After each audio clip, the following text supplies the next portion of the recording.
नमस्कार मित्रों, जय श्री कृष्णा।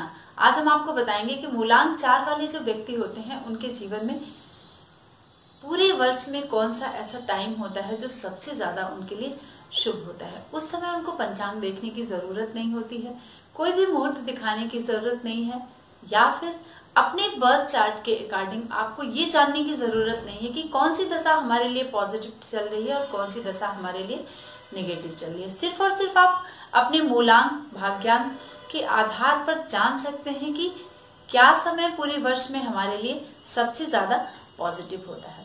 ये समय का जो निर्धारण हमने किया है इसको भी हम गोचर के ही माध्यम से लेते हैं, क्योंकि जब सूर्य मेष से लेकर मीन राशि तक विभिन्न राशियों में प्रवेश करता है तो वो जो समय होता है और हमारे मूलांक के अकॉर्डिंग जो राशि का जो ग्रह का प्रभाव होता है वही प्रभाव हमारे ऊपर पड़ने जाता है। जैसे मान लीजिए हम अपने घर में होते हैं तो बहुत ज्यादा बलवान होते हैं, ठीक है, और कोई भी काम करते हैं तो चाहे थोड़ा सा नुकसान भी हो जाए बट फिर भी हम उसे संभाल लेते हैं, या कोई हमें डांटने वाला नहीं होता। सब कहते हैं ठीक है चलो हो गया, आगे से ये गलती मत करना। ठीक यही होता है प्रभाव जब हमारा ग्रह हमारे राशि के अकॉर्डिंग मूलांक के अकॉर्डिंग वह मूवमेंट करता है और अपने घर में प्रवेश करता है। तो सूर्य जब कर्क और सिंह राशि में गोचर करता है तो उस समय जो हर्षल की स्थिति होती है, हर्षल नामक ग्रह की जो स्थिति होती है वो बहुत ज्यादा प्रबल मानी जाती है। उस पर चंद्रमा और सूर्य का दोनों का मिला जुला सा प्रभाव होता है राहु पर। तो यहाँ पर आपको जब आप काम करते हैं कोई भी शुभ काम आप करने जाते हैं तो वहां पे इन दोनों की शुभता आपको प्राप्त होती है, सूर्य की भी और चंद्रमा की भी। और यही दो ग्रह हमारे ब्रह्मांड में जिसे हम राजा और रानी की उपाधि से नवाजते हैं। तो सूर्य और चंद्रमा का प्रभाव जिस ग्रह में रहता है उसकी क्या कहने। सूर्य और चंद्रमा मन और आत्मा का स्वामी है। हर्षल नामक जो ग्रह होता है इसकी स्थिति अचानक से परिवर्तन करने की होती है, यानी आप अचानक से बहुत प्रॉब्लम में है और अचानक से कुछ ऐसा कर देता है कि बहुत खास दे देता है, ठीक है, और अचानक से आप बहुत ज्यादा पॉजिटिव स्थिति में है, बहुत ज्यादा शुभ स्थिति में है, बहुत रिलैक्स मूड में है, सुखपूर्ण स्थिति जी रहे हैं और अचानक से ऐसी घटनाएं करा देता है जिससे आपको बहुत डाउन होना पड़ता है और आप दुख का अनुभव करने लगते हैं। तो जैसे चंद्रमा मन का मालिक और चंचल होता है, ठीक है, तो चंद्रमा का प्रभाव क्योंकि राहु जब कर्क राशि में होता है तब बहुत ही शुभ स्थिति प्रदान करता है, और राहु पर जब सूर्य का प्रभाव होता है वह जब चमकता है तेज अपने तो अचानक से उस तरह की घटनाएं आपको प्रदान करता है। और आप हमेशा इस बात को लेकर परेशान रहते हैं कि राहु शनि या जो भी पापी ग्रह हैं वह हमें बहुत ही नेगेटिव रिजल्ट्स देते हैं। लेकिन मित्रों मैं आपको बताऊं कि कभी भी हमारे जो ग्रह हैं कभी भी नेगेटिव रिजल्ट्स नहीं देते हैं। जब भी हमें नेगेटिव का मतलब क्या होता है, दुख का मतलब क्या होता है कि हमें उन चीजों से वो ग्रह रूबरू कराते हैं जिसमें हमें बहुत कुछ सीखने की प्रेरणा मिलती है। जब दुख आता है हमारे जीवन में तो हम बहुत कुछ सीखते हैं, मेहनत करते हैं और तब जाकर उन्नति को प्राप्त करते हैं। ठीक उसी तरह जब हमारे पास सिर्फ रात ही रात हो और दिन ना हो तो सोचिए कि आपको कैसा अनुभव होगा, और अगर हमारे पास सिर्फ दिन ही दिन हो, उजाला ही उजाला हो तो रात का अनुभव हम कैसे कर पाएंगे, हम रिलैक्स कब करेंगे, है ना। तो यही स्थिति हमारे ग्रहों की होती है। सिर्फ इतना ही समझना है आपको कि जब आपके पापी ग्रह का मूलांक है, उस पर पापी ग्रह का प्रभाव है या फिर क्रूर ग्रह का प्रभाव है, तब उस स्थिति में आपको बहुत ही संभल कर चलने की जरूरत होती है और तब आप अपने लक्ष्य को प्राप्त कर सकते हैं, है ना। आप ये जानेंगे कि मूलांक 4 कैसे जानेंगे। आप बहुत सारे वीडियोस हैं हमारे, पिछले 2-3 वीडियोस मैंने डाला है जिसमें आपको मैंने तरीका बताया है कि किस तरह से आप अपने मूलांक को जानेंगे और किस तरह से आप अपने भाग्यांक को जानेंगे। तो यहाँ हम आपको मूलांक 4 और भाग्यांक 4 के विषय में बता रहे हैं। अगर आपका मूलांक 4 है और भाग्यांक भी 4 है तो ये दोनों व्यक्ति इस वीडियो को देख सकते हैं। राहु का जो स्वामी है वह हर्षल ग्रह है। हर्षल जो है वो बहुत ही प्रबल हो जाता है तब राहु का बहुत इफेक्ट होता है, यानी सूर्य और चंद्रमा का जो प्रभाव बहुत ज्यादा प्रबल माना जाता है हर्षल नामक स्थिति में। हर्षल जब मूवमेंट करता है हमारे आकाशीय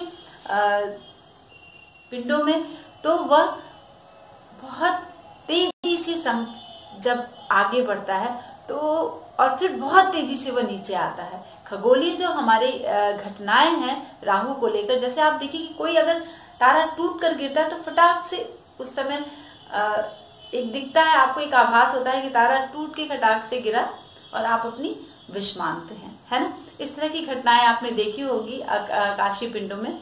तो वही चीज है राहु, और राहु का जो हर्षल का जो प्रभाव होता है ठीक इसी तरह से होता है और अचानक से वो घटनाएं देता है। अब हम बताएंगे कि अगर 4 तारीख को आपका जन्म हुआ है, आप अपने जन्म राशि से जन्म तारीख से आप मूलांक को देख सकते हैं। अगर आपका जन्म 4 तारीख को हुआ है तो आपका मूलांक 4 होगा। अगर आपका जन्म 13 तारीख को हुआ है तो भी 1 + 3 = 4। अगर आपका जन्म 22 को हुआ है तो 2 + 2 = 4। अगर आपका जन्म 31 तारीख को हुआ है यानी 3 + 1 = 4। तो इन 4 तारीखों में अगर आपका जन्म हुआ है तो आपका मूलांक 4 होगा। अब भाग्यांक निकालने की जो स्थिति है मैंने अपने पिछले वीडियोस में बताया है।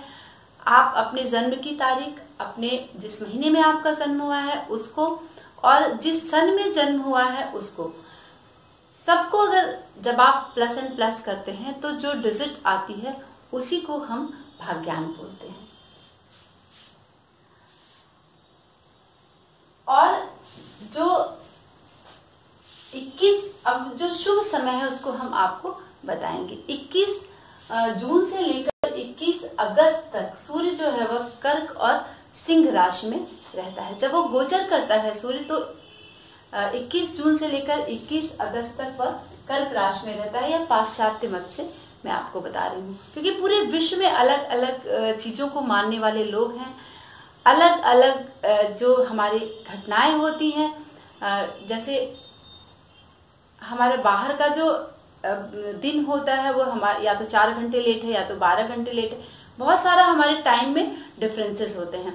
तो जब हम पाश्चात्य मत से मानते हैं तो 21 जून से 21 अगस्त तक सूर्य कर्क और सिंह राशि में रहता है। तो अगर आप पाश्चात्य मत को मानते हैं तो आप 21 जून से 21 अगस्त का जो टाइम है वो आपके लिए बहुत ही फेवरेबल होता है। कोई भी काम इस समय में आप कर सकते हैं। इस समय आपको कोई भी पंचांग दिखाने की जरूरत नहीं है। आपका अगर बर्थ चार्ट आपको नहीं पता है तो ये भी जानने की जरूरत नहीं है कि उस समय आपके लिए दशाएं कैसी चल रही हैं। सिर्फ आपको जानना है कि 21 जून से लेकर 21 अगस्त तक का समय आपके लिए बहुत ही पॉजिटिव है अगर आप मूलांक 4 के हैं और अगर आपका भाग्यांक 4 है। और 2 राशियां मैं ऐसी बताऊंगी, इन 2 राशियों वाले लोग भी इस समय को अपने शुभ समय में यूटिलाइज कर सकते हैं। वो है कर्क राशि और सिंह राशि, क्योंकि सूर्य का जो गोचर होता है वह इन 2 राशियों में होता है और सूर्य कर्क का मित्र है, चंद्रमा का मित्र है और सूर्य की सिंह उसकी अपनी राशि है।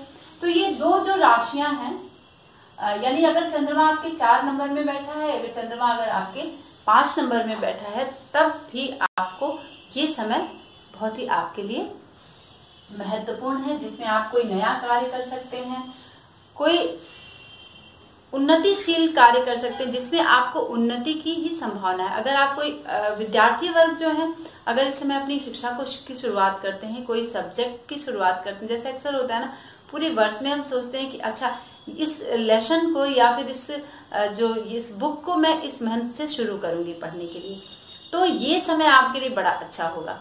आप इसमें जब भी किसी कंपटीशन की तैयारी कर रहे हैं तो इस मंथ से आप उस बुक को पढ़ना शुरू करेंगे तो बहुत ही ज्यादा पॉजिटिव रिजल्ट्स मिलना है। आप पढ़ पाएंगे, आपको कंठस्थ होगा।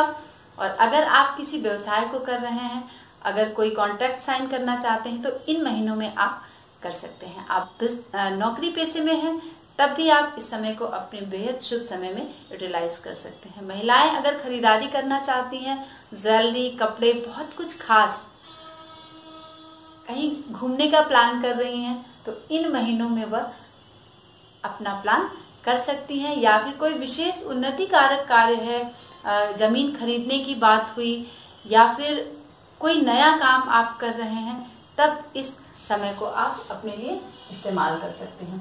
फिर जो हम भारतीय मत से जब हम किसी समय को जानने की कोशिश करते हैं कि इंडियन एफेमेरिस के अकॉर्डिंग, तो हम 16 जुलाई से लेकर 16 सितंबर तक का समय जब कर्क व सिंह में सूर्य का भ्रमण होता है, ठीक है। यानी 16 जुलाई से जब 16 सितंबर, यानी जुलाई अगस्त सितंबर 2 महीने का जो ये टाइम होता है आपके लिए, मूलांक 4 वाले के लिए, भाग्यांक 4 वाले के लिए, कर्क और सिंह राशि वालों के लिए, उस समय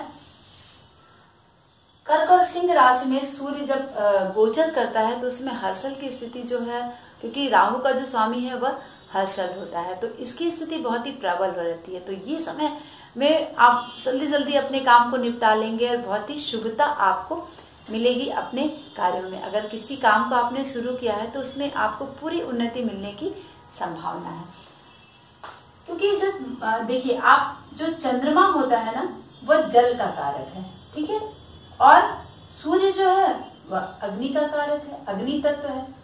तो ये दो तत्व जब आपके मिलते हैं, और राहु का स्वामी हर्षल है, तो हर्षल जो है बहुत ही प्रबल हो जाता है, ठीक है, एक्टिव हो जाता है। तो जलीय और अग्नि, ये दोनों तत्व का समावेश हमारे राहु में रहता है, क्योंकि मूलांक जो 4 के लोग होते हैं उन पर राहु का प्रभाव होता है, हर्षल उसका स्वामी होता है। तो जब भी हम राहु की बात करते हैं तो राहु और सूर्य का दोनों का समावेश होता है इसमें, और ठीक उसी तरह के प्रभाव हमें हमारे जीवन में प्रदान करता है। हमेशा आप राहु को निगेटिव ही लेते हैं, लेकिन राहु निगेटिव नहीं है, राहु तो बहुत कुछ देता है ना। लेकिन हाँ, हमारे मन को बहुत ही तीव्र बना देता है। तो जब हमारे मन को बहुत ही तीव्र बना देता है और बहुत सारा कुछ करने की हम कोशिश करते हैं, तो वो समय जो पढ़ाई का होता है विद्यार्थियों के लिए, उसमें हमारा मन नहीं लगता। हम सोचते हैं कि अच्छा, इस काम को कर लें तो यहाँ से ज्यादा पैसे कमा लेंगे, इस बिजनेस को स्टार्ट कर दें तो हम यहाँ से ज्यादा पैसे कमा लेंगे। तो पैसे कमाने के लिए राहु बेहद ही शुभ है, लेकिन पढ़ाई के लिए थोड़ा सा डिस्टर्बेंस करता है, क्योंकि इतनी ज्यादा प्रबल बना देता है स्थिति। हर्षल नामक ग्रह की स्थिति इतनी ज्यादा प्रबल होती है कि सूर्य चंद्रमा एक साथ बैठ के बस कुछ बड़े बड़े सोचने की, सपने देखने की बात करता है। तो राहु यही प्रभाव आपको आपके जीवन में प्रदान करता है। तो आप अगर कुछ भी नहीं जानते हैं, सिर्फ अपना मूलांक भाग्यांक जानते हैं, अपनी राशि जानते हैं कि कर्क और सिंह राशि है हमारी, तो आप इस समय को अपने उन्नतिपूर्ण कार्यों में लगा सकते हैं। तो आज के लिए बस